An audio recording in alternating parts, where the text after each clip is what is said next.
Ал балалар, бүгін пайдалы көкөністер жайлы айтамыз. Балалар, ағзаға пайдалы көкөністерді үнемі жеп отыруымыз керек. Бүгін көкөністермен танысамыз. Бұл қандай көкөніс? Жуа, жарайсыңдар. Ал бұл қандай көкөніс? Қияр, дұрыс. Ал бұл қандай көкөніс? Картоп, дұрыс. Ал бұл қандай көкөніс? Баялды. Ал бұл қандай көкөніс? Брокколи.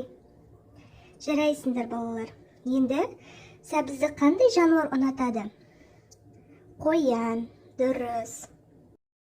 Да көкөністер жайлы сұрақ қояйық. Бұл не? Бұл қызылша. Бұл не? Бұл баялды. Бұл қандай көкөніс? Бұл орым жапырақ. Бұл қандай көкөніс? Бұл жуа. А бұл қандай көкөніс? Бұл қызанақ. Біз көкөністермен не жасаймыз? Әртүрлі дәмді тағамдар жасаймыз. Анамыз бізге дәмді тағамдар жасап береді. Аспазшылар көкөністерден әртүрлі етіп салат тағамдар жасайды. Балалар, енді жеміс-жидектер туралы айтамыз. Балалар жеміс-жидектерді ұнатады. Деніміз сау болу үшін пайдалы тамақтар жеуіміз керек. Сендер де жемістерді жақсы көресіңдер ме?